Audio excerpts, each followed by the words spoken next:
Vamos a ver dos aspectos de la enseñanza central de los apóstoles. Primero, los apóstoles que Yeshua había elegido, ellos se encargaron de ministrar, de enseñar a la gente desde en la ciudad de Jerusalén.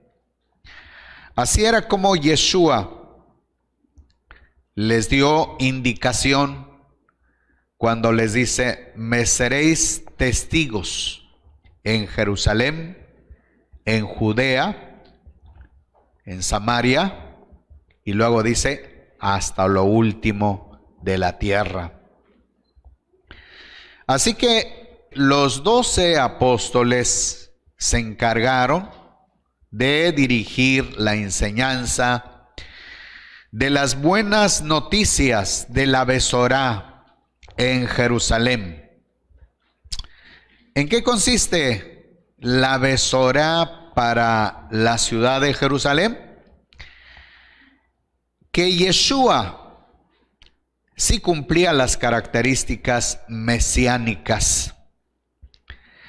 Él es el personaje anunciado por los profetas, llámese Abraham, llámese Mosé, llámese David, Isaías y así otros personajes que el Eterno levantó de antemano para anunciar las buenas nuevas. Así que los apóstoles se encargaron de dirigir a la gente a Yeshua, de decirles que Yeshua, que había estado en medio de ellos durante los 3 años anteriores, era el ser, el siervo, el varón aprobado por el Todopoderoso. Y así como estaba escrito sobre la vida de él en la profecía, así sucedió, así aconteció, que el siervo del Todopoderoso sufriría el rechazo, lo llevarían hasta la muerte, pero el Todopoderoso lo resucitaría y después lo sentaría a su diestra.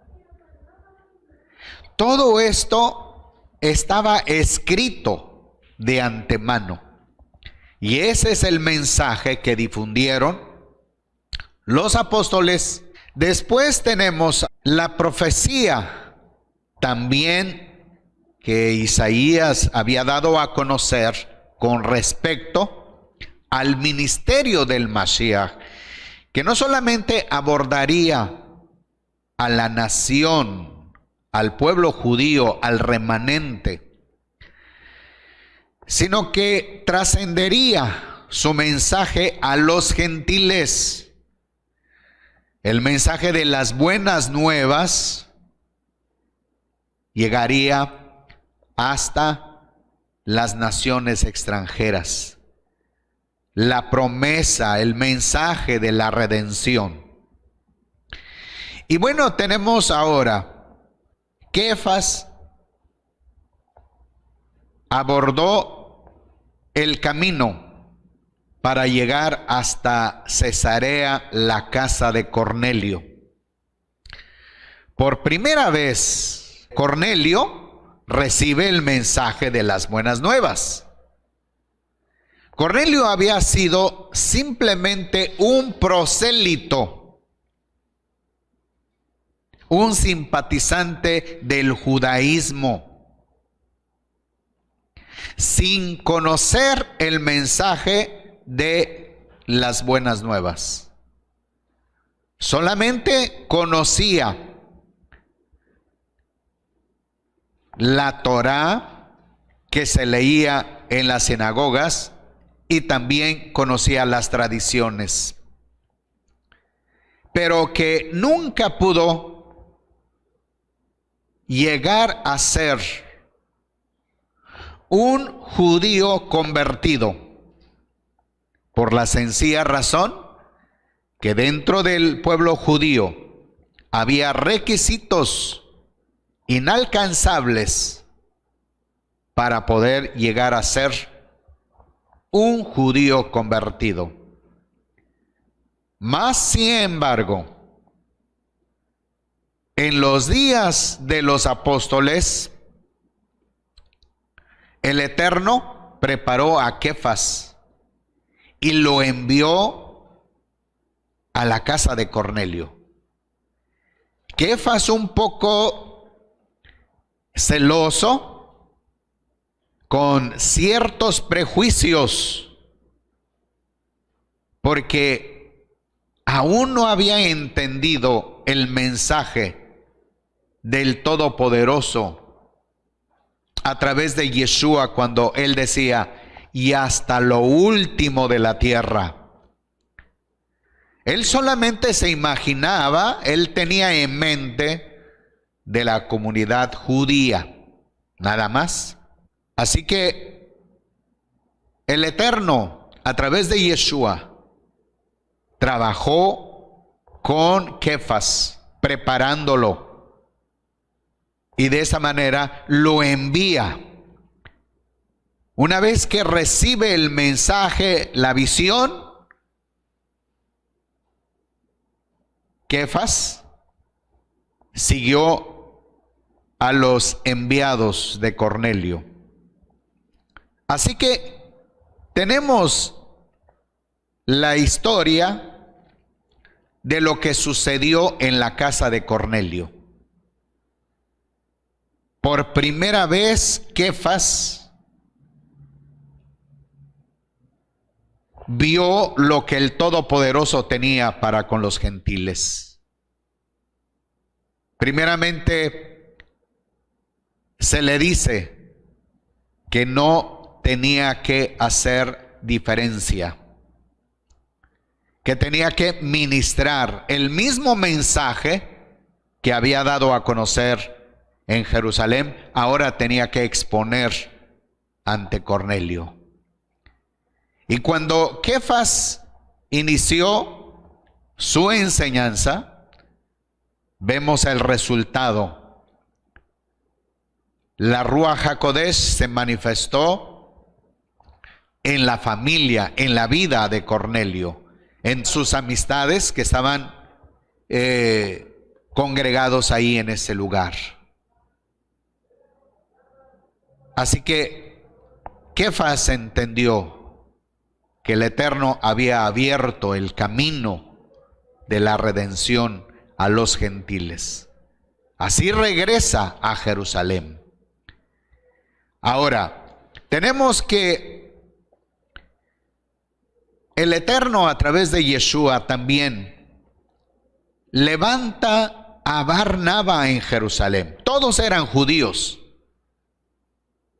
Ninguno de los primeros apóstoles haya sido tomado entre los gentiles. Todos eran judíos. Barnaba era judío. Los discípulos, los apóstoles en Jerusalén eligen a Barnaba para enviarlo a Antioquía de Siria a supervisar la obra del Todopoderoso. Había llegado la noticia a Jerusalén, a oído de todos los apóstoles, de cómo se estaba dando a conocer la enseñanza en Antioquía de Siria. Y este suceso fue precisamente a raíz de la persecución que se había levantado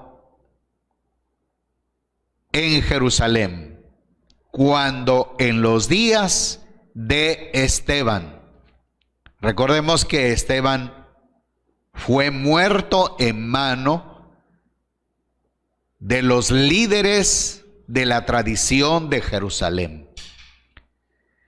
Y no bastaba esto de eliminar solamente a Esteban, sino que procuraron seguir eliminando a todos los seguidores de Yeshua, a todos los discípulos. Y lo que sabemos es que esos discípulos salieron, emigraron, no por cobardía, sino por hacer la voluntad del Todopoderoso, dictada a través de Yeshua. Recordemos que Yeshua les dice: si os persiguen en esta ciudad, huid a la otra. Y esto era lo que llevaban en su corazón: el obedecer las palabras dichas por Yeshua, buscar otros lugares para seguir enseñando. Eso es lo que fueron haciendo. Esos discípulos que salieron de Jerusalén, salieron llevando el mensaje de las buenas nuevas en cada lugar donde llegaban.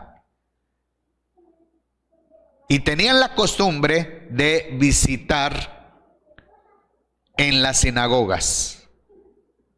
Así que en cada sinagoga que llegaban, siempre daban a conocer la enseñanza de Yeshua HaMashiach. Así que la ciudad donde se vio el resultado de una manera maravillosa fue en Antioquía de Siria. Y ahí fue el lugar donde, podemos decir en una manera figurada, se detonó la bendición de las buenas noticias. Así que los apóstoles enviaron un discípulo que ahora se convierte en un apóstol. Es decir, la palabra apóstol viene del hebreo shaliach. Los shaliach de Yeshua se quedaron en Jerusalén. Pero ahora tenían un alumno llamado Barnaba y lo convierten en un shaliach para que fuera a supervisar a la comunidad que se encontraba en Antioquía de Siria. Y cuando llega en ese lugar, se da cuenta que había una gran necesidad de seguir enseñando, instruyendo a la gente. Y no había tiempo que perder. Barnaba, sin duda, en alguna ocasión, haya regresado a Jerusalén para dar a conocer a los hermanos lo que estaba pasando. Entonces determinaron que él se quedara mucho tiempo más en Antioquía de Siria. Pero no bastó esto, sino que también Barnaba se va a la región de Tarso en búsqueda de Saúl y lo trae. Saúl también había sido edificado por Yeshua HaMashiach. Los dos juntos siguieron enseñando, siguieron instruyendo en Antioquía de Siria. Pero el Señor no los hace regresar a Jerusalén. No era el plan del Todopoderoso, sino que Él tenía especificado que los 12 apóstoles debían de permanecer en Jerusalén. A pesar de todas las circunstancias, los había preparado para eso. Había la amenaza de la persecución, de la destrucción de todos, pero el Todopoderoso cuidó a los 12 apóstoles hasta ese tiempo ahí. Ahora tenemos entonces que Saúl y Barnaba se dirigen por la voluntad del Todopoderoso hasta llegar a Antioquía de Pisidia. Eso es lo que vamos a ver hoy. ¿Habrá alguna diferencia entre los apóstoles de Jerusalén y los apóstoles en las regiones gentiles? Tenemos que analizar que los dos grupos pertenecen a una misma fuente. A pesar de que Saúl no recibió la instrucción de parte de los apóstoles, Saúl recibió las buenas nuevas por revelación. Pero tenemos ahora la presencia de Barnaba y Saúl. Se dieron cuenta que como judíos no había diferencia en lo que creían. Así que todos los apóstoles en el primer siglo eran judíos. Y bien, vamos ahora a abordar el capítulo 13 del libro de Hechos. Y vamos analizando acerca de la enseñanza que impartieron Saúl y Barnaba. En el capítulo 13, los versículos, vamos a iniciar Hechos 13, 14 hasta el 39. Primero dice, versículo 14. Ellos pasando de Perge llegaron a Antioquía, la de Pisidia, y entrando a la sinagoga en el día Shabbat, se sentaron después de la lectura de la Torá y los profetas. Los principales de la sinagoga se dirigieron a ellos, diciendo: varones hermanos, si tenéis alguna palabra de exhortación para el pueblo, hablad. Muy bien. Tenemos que los apóstoles visitan a esta ciudad. Y lo primero que hacen es acudir en una sinagoga. En hebreo es Bet Knesset, es decir, una casa de asamblea. La casa de estudio, una casa donde se reunían para estudiar. Muy bien, tenemos ahora que los apóstoles llegaron en el día de Shabbat. Veamos esto, que también puede ayudarnos a encontrar respuestas de nuestras dudas que hemos tenido durante largos años. Que los apóstoles, que los discípulos, que a partir de Cristo se ha dicho, se reunían en el día domingo. Esa es una falsedad.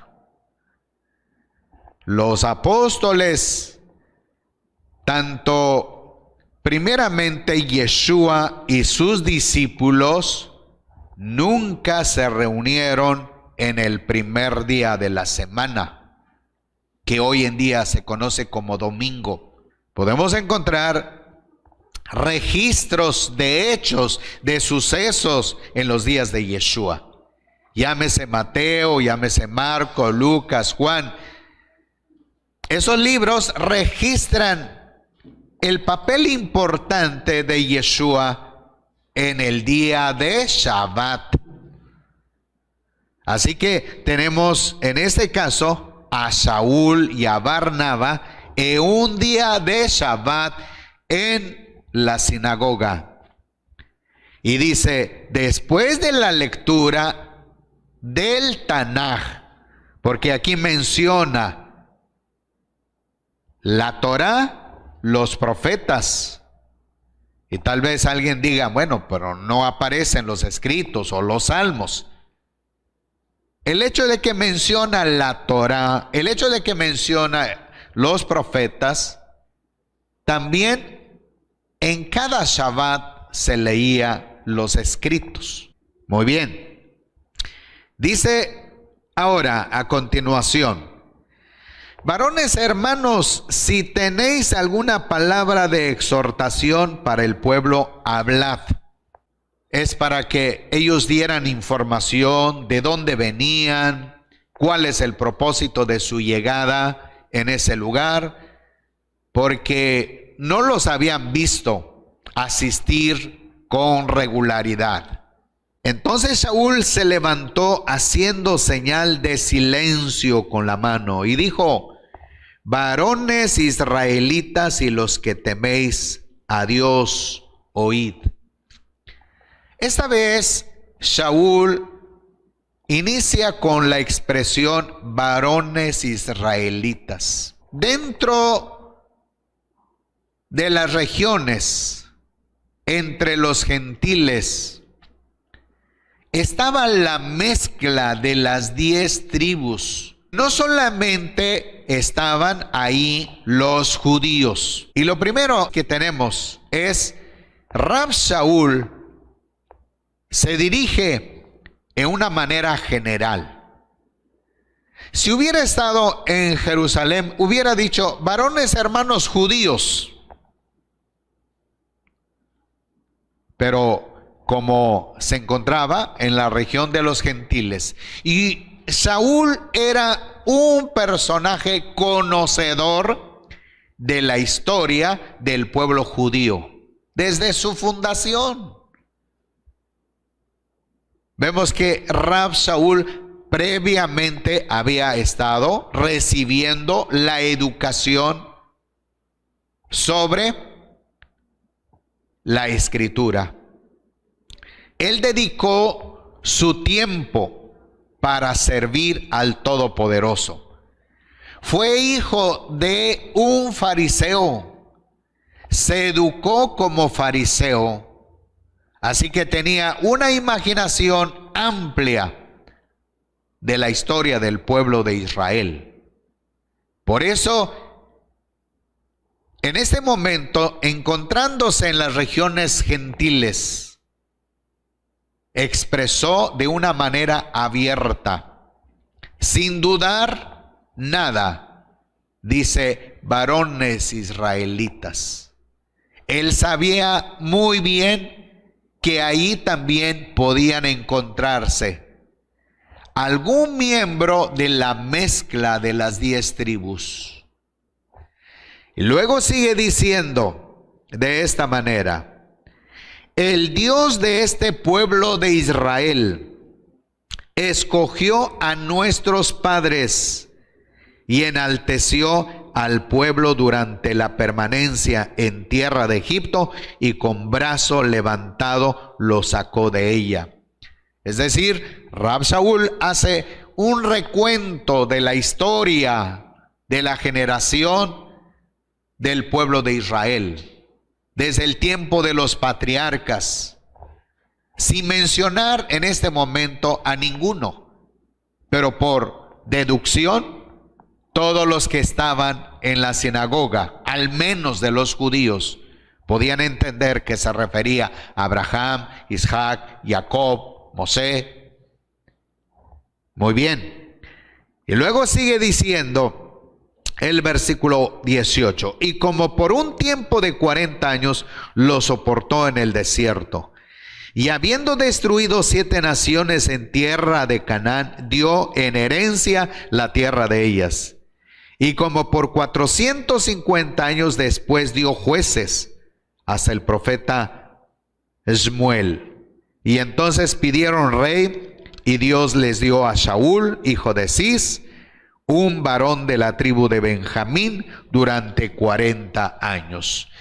Pero después de ponerlo, les levantó a David como rey, de quien dio también testimonio diciendo: hallé a David, el de Isaí, es decir, el hijo de Isaí, un varón conforme a mi corazón, el cual hará todos mis deseos.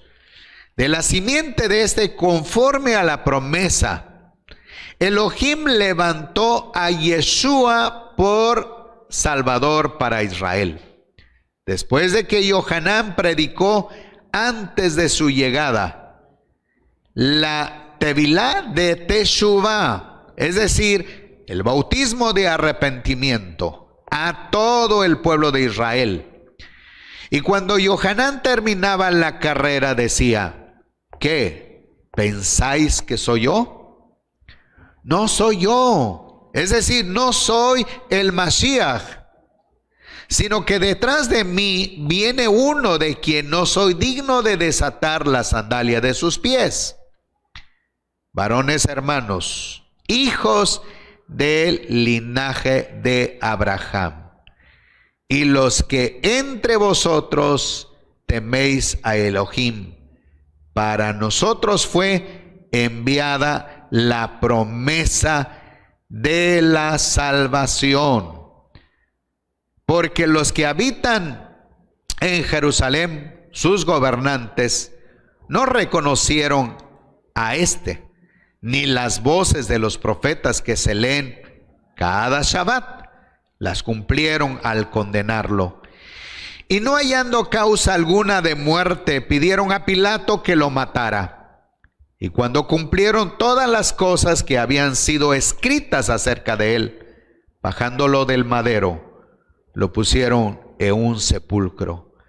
Pero Elohim lo levantó entre los muertos y se apareció durante muchos días a los que subieron juntamente con él de Galilea a Jerusalén, los cuales son sus testigos ante el pueblo. Hasta aquí, vamos a hacer una pausa.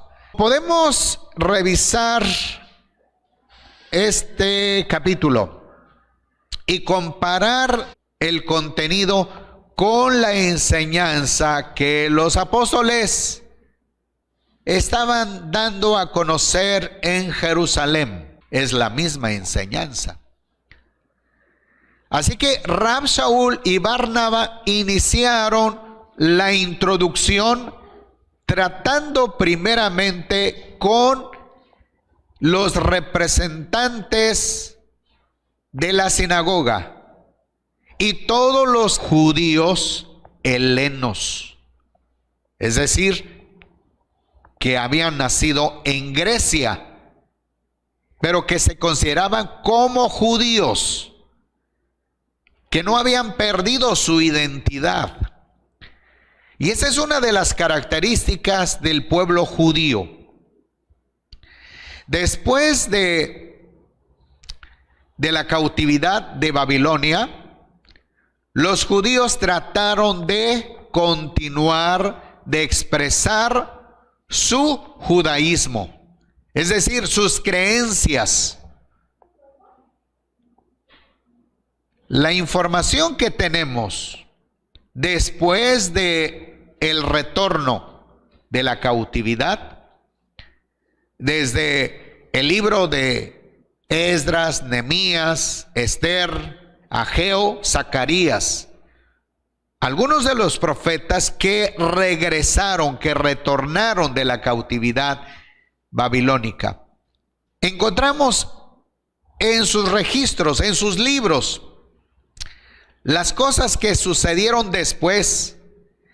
Y se cree que Esdras había sido el personaje que tuvo en su corazón de enseñar a ese pueblo que retornó, de edificar sus sinagogas en diferentes lugares, que no solamente era para los de Jerusalén, en la tierra de Judea, sino aquellos judíos que también permanecieron en los estados que había sido conquistado primeramente por Babilonia, Medo-Persa, Grecia, y en este momento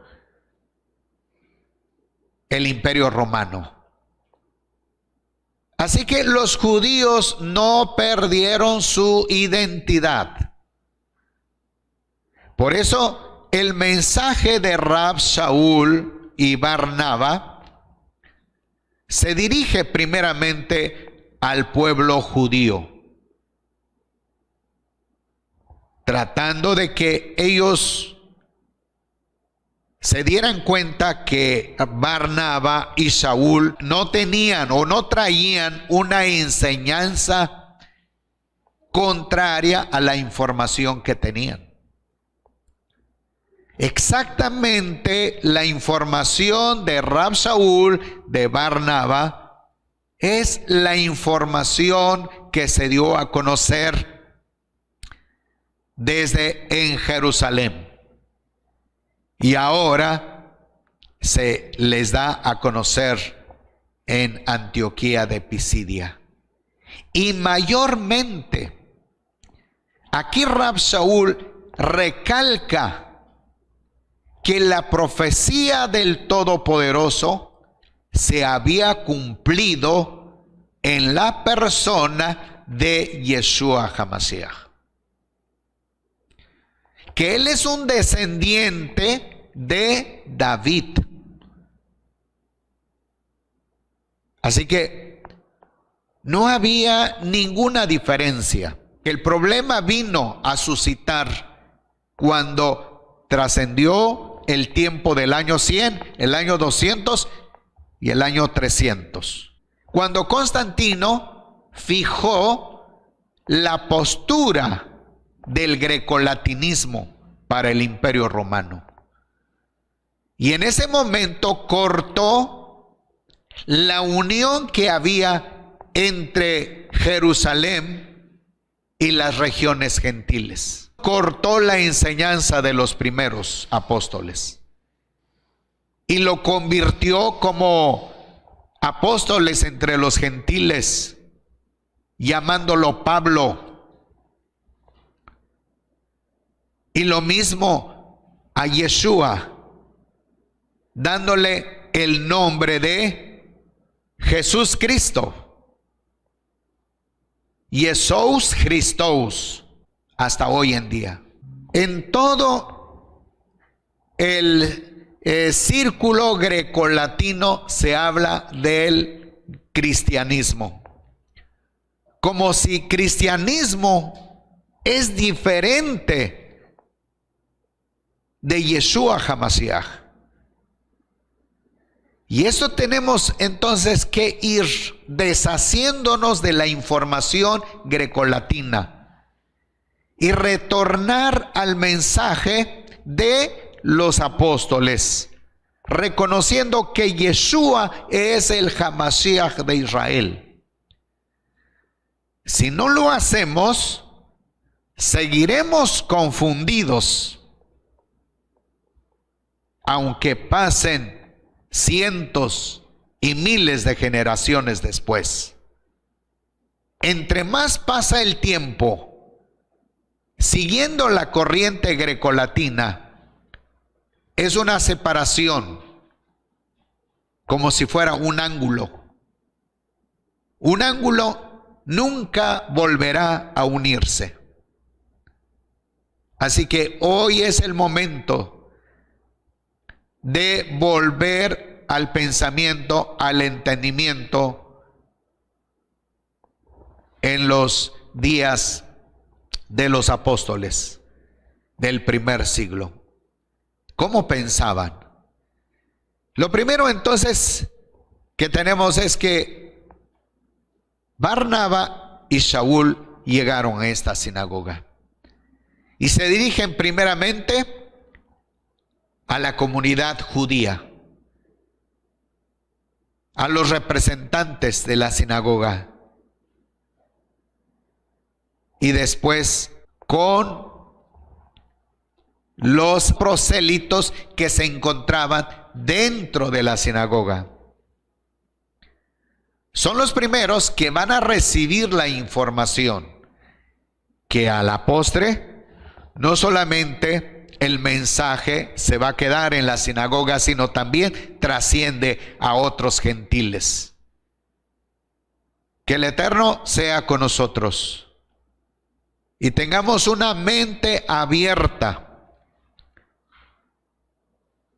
Recordemos que en los tiempos antiguos, aún en los días de Yeshua, los judíos de la tradición no pudieron entender, porque estaban tan aferrados a la tradición. Y lo mismo hoy en día puede suceder, de que la corriente grecolatina que tanto se ha posesionado en la mente de la humanidad, o cuando se habla las raíces hebreas de Yeshua de los apóstoles, piensan que es una herejía, y no es así. Es la enseñanza original, es la enseñanza ortodoxa. Tenemos entonces que usar nuestra lupa y observar detalladamente lo que sucedió en el primer siglo.